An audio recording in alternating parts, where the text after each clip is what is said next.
வணக்கம். தமிழகம் மற்றும் அதனை சுற்றியுள்ள பகுதிகளில் நடைபெற்ற பல்வேறு நிகழ்வுகளை விரிவாக காண்பதற்கு முன்பு தலைப்புச் செய்திகளை காண்போம்.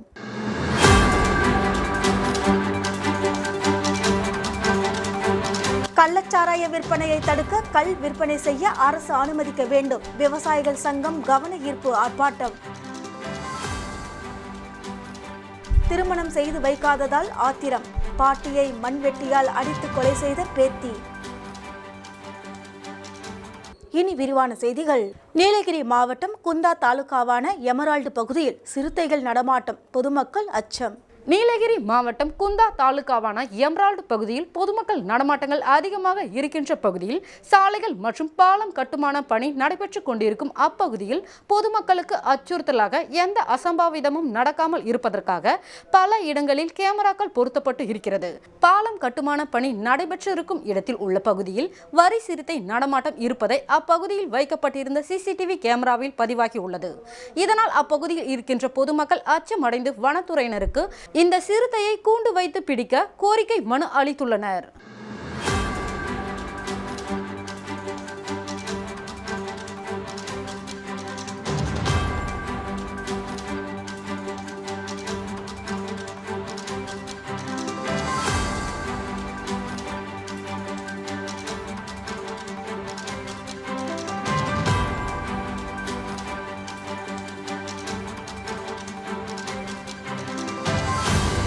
நாகப்பாடி பகுதியில் கிராம அளவிலான வேளாண் முன்னேற்ற குழுவிற்கு காரிப் பருவ தொழில்நுட்ப பயிற்சி நடைபெற்றது. திருவண்ணாமலை மாவட்டம் கலசப்பாக்கம் தொகுதிக்குட்பட்ட புதுப்பாளையம் வட்டாரத்தில் மாநில விரிவாக்க திட்டங்களின் உறுதுணை சீரமைப்பு திட்டம் வேளாண்மை தொழில்நுட்ப மேலாண் முகமை 2024-25 ஆண்டு கலைஞரின் அனைத்து கிராம ஒருங்கிணைந்த வேளாண் வளர்ச்சி திட்டத்தின் மூலம் நாகப்பாடி கிராமத்தில் வேளாண்மை திட்டத்தின் கீழ் கிராம அளவிலான வேளாண் முன்னேற்ற குழுவிற்கு காரிப் பருவத்தில் பயன்படுத்தப்படும் தொழில்நுட்பங்கள் 40 விவசாயிகளை கொண்ட குழுவிற்கு புதுப்பாளையம் வேளாண்மை உதவி இயக்குனர் தினேஷ் வழிகாட்டுதலின்படி ஊராட்சி மன்ற தலைவர் சுந்தரம் மற்றும் வட்டார விவசாயிகள் ஆலோசனை குழு உறுப்பினர் கணபதி தலைமையில் பயிற்சி நடைபெற்றது.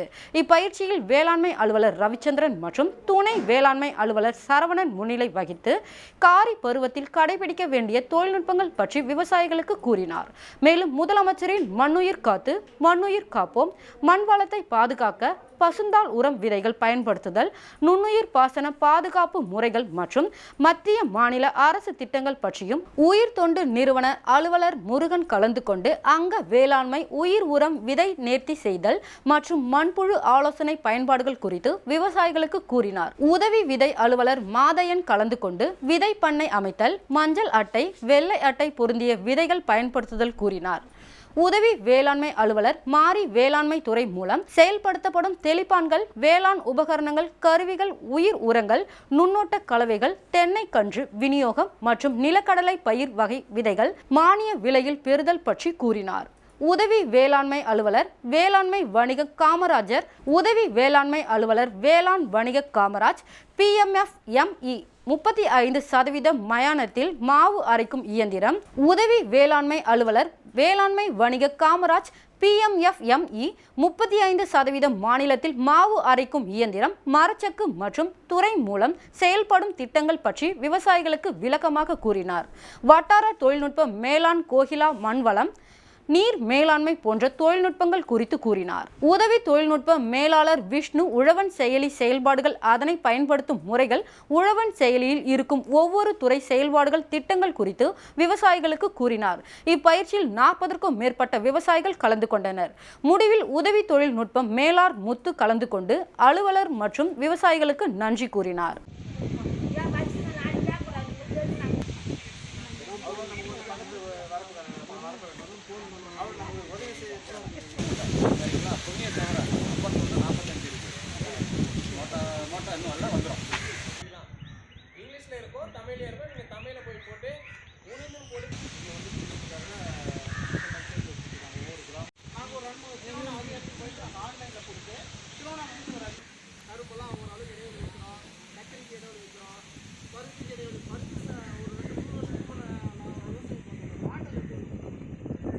தமிழ்நாடு கட்டுமான தொழிலாளர் மத்திய சங்கத்தின் மாநில தலைவர் பொன்குமார் பிறந்தநாளை முன்னிட்டு கடலூர் மாவட்டம் மங்களம்பேட்டை பேருந்து நிலையத்தில் அன்னதானம் வழங்கப்பட்டது. தமிழ்நாடு கட்டுமான தொழிலாளர் மத்திய சங்கத்தின் மாநில தலைவர் பொன்குமரன் அவர்கள் பிறந்தநாளை முன்னிட்டு கடலூர் மாவட்டம் மங்களம்பேட்டை பேருந்து நிலையத்தில் அன்னதானம் மற்றும் இனிப்புகள் வழங்கி கொண்டாடப்பட்டது.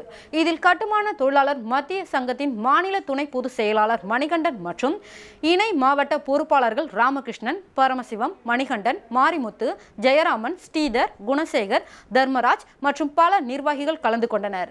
இதனைத் தொடர்ந்து விஸ்வகர்மா பாதுகாப்பு இளைஞர்கள் கூட்டமைப்பின் மாநில தலைவர் மணிகண்டன் தலைமையில் தமிழகத்தில் மதுக்கடைகளை மூட சொல்லி கோஷங்களை எழுப்பி ஆர்ப்பாட்டம் ஈடுபட்டனர்.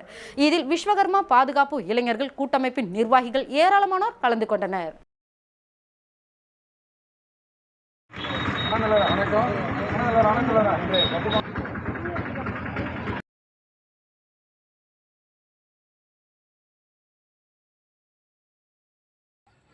இன்று கட்டுமான தொழிலாளர் தலைவர் பொன்குமார் பிறந்த நாளை முன்னிட்டு இன்று அன்னதானம் வழங்கப்பட்டு இந்த தமிழ்நாடு விஸ்வகர்மா பாதுகாப்பு இளைஞர்களின் சார்பாக இன்று ஒரு கண்டன ஆர்ப்பாட்டம் நடைபெற்று கொண்டிருக்கிறது. கண்டன ஆர்ப்பாட்டம் என்றால் தமிழக அரசை கண்டித்து, ஏன்னா தமிழக அரசும் இதிலிருந்து அரசை ஆண்டு கொண்டிருக்கிற விழுப்புரம் மாவட்டம் விக்கிரவாண்டி சட்டமன்ற தொகுதி இடைத்தேர்தலில் திமுக சார்பில் போட்டியிடும் அன்னியூர் சிவாவை ஆதரித்து அமைச்சர் பொன்முடி மற்றும் நாடாளுமன்ற உறுப்பினர் ஜெகத் ரட்சகன் ஆகியோர் உதயசூரியன் சின்னத்திற்கு வாக்குகளை சேகரித்தனர். விழுப்புரம் மாவட்டம் விக்கிரவாண்டி சட்டமன்ற தொகுதி இடைத்தேர்தலில் திமுக சார்பில் போட்டியிடும் அன்னியூர் சிவாவை ஆதரித்து அமைச்சர் பொன்முடி மற்றும் நாடாளுமன்ற உறுப்பினர் ஜெகத் ரட்சகன் ஆகியோர் விக்கிரவாண்டி மேற்கு ஒன்றிய பகுதிகளான நந்திவாடி, கீழ் நந்திவாடி, முட்டத்தூர் ஆகிய பகுதிகளில் உள்ள வாக்காளரிடம் உதயசூரியன் சின்னத்திற்கு வாக்குகளை சேகரித்தனர். இதில் விழுப்புரம் தெற்கு மாவட்ட கழக செயலாளர் கௌதம சிகாமணி, விழுப்புரம் வடக்கு மாவட்ட செயலாளர் சேகர், தாம்பரம் மேயர் வசந்தகுமாரி, துணை மேயர் காமராஜ், சேர்மன்கள் முகத்தியார் அலிமஸ்தான், விஜயகுமார், தயாளன், ஜோசப், முன்னாள் சட்டமன்ற உறுப்பினர்கள் சேதுநாதன், மாசிலாமணி, செந்தமிழ் செல்வன், மாவட்ட ஊராட்சி குழு தலைவர் ஜெயச்சந்திரன், விக்கிரவாண்டி மேற்கு ஒன்றிய கழக செயலாளர் வேம்பி ரவி உள்ளிட்ட கூட்டணி கட்சி நிர்வாகிகள் பெருந்திரளாக கலந்து கொண்டனர். உதயசூரியனை பார்த்து போடுங்கம்மா ஓட்டு. அமைச்சர், உயர்கல்வித்துறை அமைச்சர் அண்ணன் பொன்முடி அவர்களுடைய புதல்வர் மரக்காணம் ரவிச்சந்திரன், பேரூராட்சியுடைய தலைவர் என்னுடைய அருமை நண்பர், தங்களுடைய வாக்குகள் உதயசூரியனுக்குத்தான் என்று நீங்கள் தேர்தல் 2 பேரும் சேர்ந்து இந்த தேர்தலிலே வெற்றி பெறுவது பெருசல்ல, லட்சக்கணக்கான வாக்குகள் வித்தியாசத்தில் வெற்றி பெறச் செய்ய. திருமணம் செய்து வைக்காததால் ஆத்திரத்தில் தனது பாட்டியை மண்வெட்டியால் அடித்து கொலை செய்த பேத்தி. கடலூர் மாவட்டம் கருவேப்பிலங்குறிச்சி அடுத்த பேரையூர் கிராமத்தை சேர்ந்தவர் தனலட்சுமி. இவருக்கு 2 மகன்கள் உள்ள நிலையில் 2வது மகன் பன்னீர்செல்வத்தின் மகள் சிவசக்தி. பன்னீர்செல்வம் சில வருடங்களுக்கு முன்பு உயிரிழந்து விட்டதால் சிவசக்தி தனது பாட்டியுடன் வசித்து வந்துள்ளார். இந்த நிலையில் பேத்தி சிவசக்தி திருமணம் செய்து வைக்க கோரி அடிக்கடி பாட்டியுடன் சண்டை போடுவார் என்று கூறப்படுகிறது. இந்த நிலையில் நேற்று இரவு அதேபோல் மீண்டும் சண்டை நடைபெற்றதால் திருமணம் செய்து வைக்காத ஆத்திரத்தில் தனது பாட்டி தனலட்சுமியை வீட்டிலிருந்த மண்வெட்டியால் அடித்து கொலை செய்துள்ளார். இதுகுறித்து அக்கம் பக்கத்தினர் கருவேப்பிலங்குறிச்சி காவல்துறையினருக்கு தகவல் அளிக்கவே விரைந்து வந்த காவல்துறையினர் உடலை கைப்பற்றி விருத்தாச்சலம் அரசு மருத்துவமனைக்கு பிரேத பரிசோதனைக்காக அனுப்பி வைத்தனர். காவல்துறையின் முதல்கட்ட விசாரணையில் சிவசக்தி சிறிது மனநலம் பாதிக்கப்பட்டவர் என்பதும் திருமணம் செய்து வைக்க கோரி அடிக்கடி சண்டை ஈடுபட்டதும் தெரிய வந்தது. இதுகுறித்து கருவேப்பிலங்குறிச்சி காவல்துறையினர் வழக்கு பதிந்து விசாரணை மேற்கொண்டு வருகின்றனர். திருமணம் செய்து வைக்கவில்லை என்று கூறி பாட்டியை மண்வெட்டியால் அடித்து கொன்ற சம்பவம் அப்பகுதியில் பரபரப்பை ஏற்படுத்தி உள்ளது. மனநலம் பாதிக்கப்பட்ட பெண் என்பதால் காவல்துறையினர் சம்பந்தப்பட்ட பெண்ணை கைது செய்யவில்லை. மேலும் இதுகுறித்து விசாரணை மேற்கொண்டு வருகின்றனர். கடமலைகுண்டு கிராமத்தில் தமிழக விவசாயிகள் பாதுகாப்பு சங்கம் மற்றும் பெரியாறு வைகை பாசன விவசாயிகள் சங்கம் சார்பில் கவன ஈர்ப்பு ஆர்ப்பாட்டம் நடைபெற்றது. தேனி மாவட்டம் ஆண்டிப்பட்டி தாலுகாவிற்கு உட்பட்ட கடமலைகுண்டு கிராமத்தில் தமிழக விவசாயிகள் பாதுகாப்பு சங்கம் மற்றும் பெரியாறு வைகை பாசன விவசாயிகள் சங்கம் சார்பில் கவன ஈர்ப்பு ஆர்ப்பாட்டம் நடைபெற்றது. இதற்கு தென்னை விவசாயிகள் சங்க மாவட்ட தலைவர் சுருளி முருகன் தலைமை தாங்கினார்.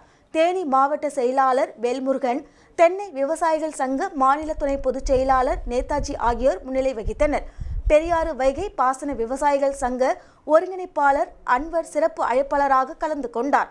ஆர்ப்பாட்டத்தில் கள்ளச்சாராயம் மற்றும் அரசு டாஸ்மாக் மதுவால் ஏற்படும் உயிர் பலிகளை தடுக்க கேரளா, கர்நாடகா, ஆந்திரா, பாண்டிச்சேரி போன்ற அண்டை மாநிலங்களைப் போல தமிழ்நாட்டிலும் கள் இறக்கி விற்பனை செய்ய அரசு அனுமதி வழங்க வேண்டும்.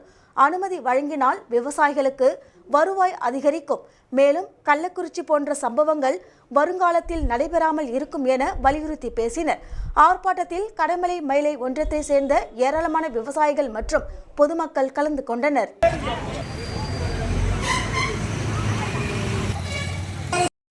முன்னிலை வைத்துக் கொடுக்குமாறு கேட்டுக்கொள்கின்றேன். வளம் செழித்து கிடக்கக்கூடிய பெரிய முதலாளி ஜெகத்ராஜ் ஜெகத் அரக்கோணம் நாடாளுமன்ற தொகுதியுடைய நாடாளுமன்ற உறுப்பினர் 2 ஆலையை வச்சிருக்காரு. 11 சாராய ஆலை தமிழ்நாட்டில் இருக்குன்னா 10 திமுகவோட. சேலம் ஸ்ரீ கோகுலம் மருத்துவமனை சார்பாக தீவிர சிகிச்சைகள் பற்றிய கருத்தரங்கு நடைபெற உள்ளது.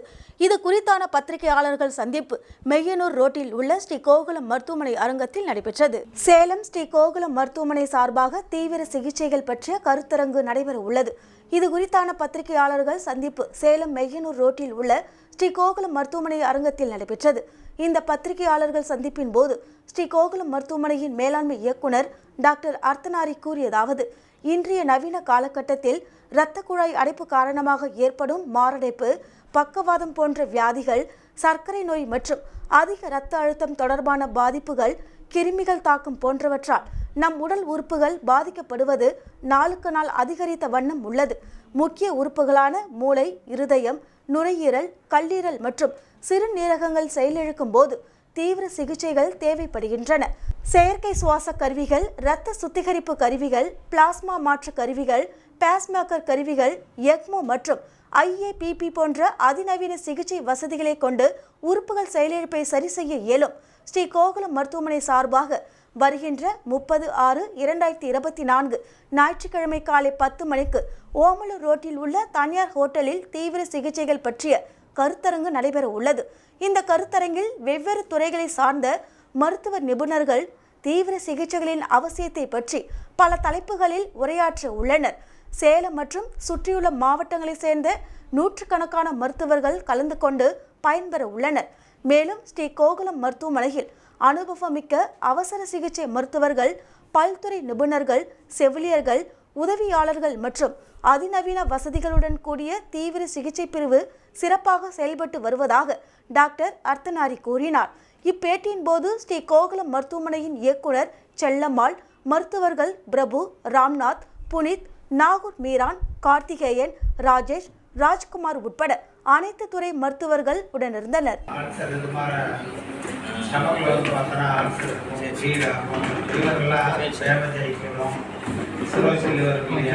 உடம்புல உங்களுக்கு பார்த்தா ரொம்ப காமனாக வர்றது எல்லாமே எல்லாம் விபத்துகள் தான். அடிபடுறது, தலையெழுத்து, மேலையில் அடிபடுறது, கைகால் முடியுது, இதே மாதிரி முதுகெலும்பு முடியுது, காலை அடிபடுறது, இதெல்லாமே தான் ப்ராப்ளம். அது எல்லாமே பார்த்தீங்கன்னா இப்போ ரொம்ப இது மாதிரி இன்னொன்று என்ன பெரிய ப்ராப்ளம்னா இன்ஃபெக்ஷன் தான், கிருமிகள் தாக்கம். இன்னைக்கு அது ஒரு பெரிய சேலஞ்சு. கிருமிகள் தாக்கம் வந்துட்டா சும்மாவும் சாதாரணமாகவும் இருக்கும். அதே வந்து பார்த்தீங்கன்னா அது வந்து உயிரை போகக்கூடிய ஒரு பெரிய விபத்தாக கூட முடியும். நம்ம நினைக்கிற இன்ஃபெக்ஷனை வந்து ரொம்ப சிம்பிள் தானே, 2 ஆன்டிபயோட்டிக் போனால் ஒரு சில எமர்ஜென்சி கேஷுவாலிட்டின்னு சொல்கிறோம். எமர்ஜென்சி எல்லாமே அங்கே வந்துட்டு பேஷண்ட்டை பார்த்துட்டு பேஷண்ட்டை ஸ்டெபிலைஸ் பண்ணிவிட்டு ரெஜிஸ்ட்ரேட் பண்ணிவிட்டு அப்புறமேட்டு எந்த ஸ்பெஷாலிட்டிக்கு எந்த ஐசியூ ஷிஃப்ட் பண்ணுவாங்களோ அங்கே வந்து போயிடுவாங்க. இன்னைக்கு நியூரோ அட்டாக் இருக்குதுன்னு வச்சுங்களேன். மாற்றுத்திறனாளிகளுக்கான தேசிய அடையாள அட்டைக்கான மருத்துவ மதிப்பீட்டு சான்று அளிக்கும் முகாமில் ஏராளமான மாற்றுத்திறனாளிகள் கலந்து கொண்டு பயன்பெற்றனர். கள்ளக்குறிச்சி அரசு மருத்துவக் கல்லூரி மருத்துவமனை வளாகத்தில் வியாழக்கிழமைகள் தோறும் நடைபெறும் மாற்றுத்திறனாளிகளுக்கான தேசிய அடையாள அட்டைக்கான மருத்துவ மதிப்பீட்டு சான்றளிக்கும் முகாம் நடைபெற்றது. 159 மாற்றுத்திறனாளிகள் கலந்து கொண்டு மருத்துவமனை சான்றுடன் கூடிய அடையாள அட்டைகள் வழங்கப்பட்டது. மாவட்ட மாற்றுத்திறனாளிகள் நல அலுவலர் சுப்பிரமணியன் அவர்கள் தலைமையில் நடைபெற்ற முகாமில் எலும்பு முறிவு மருத்துவர் பிரபாகரன், காது மூக்கு தொண்டை மருத்துவர் வாசுகி, கண் மருத்துவர் லோகநாயகி, மனநல மருத்துவர் உஷா நந்தினி மற்றும் முடங்கியல் வல்லுநர் பிரபாகரன் உள்ளிட்டோர் கலந்து கொண்டனர். மீண்டும் தலைப்புச் செய்திகள்.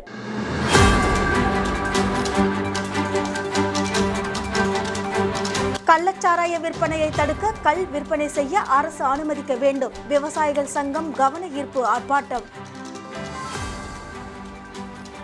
திருமணம் செய்து வைக்காததால் ஆத்திரம், பாட்டியை மண்வெட்டியால் அடித்து கொலை செய்த பேத்தி. இத்துடன் செய்திகள் நிறைவடைகின்றன. உங்களிடமிருந்து விடைபெறுவது ஜானகி. செய்திகளை உடனுக்குடன் தெரிந்து கொள்ள கமலா தொலைக்காட்சியின் சமூக வலைதளத்தை பின்பற்றவும். நன்றி, வணக்கம்.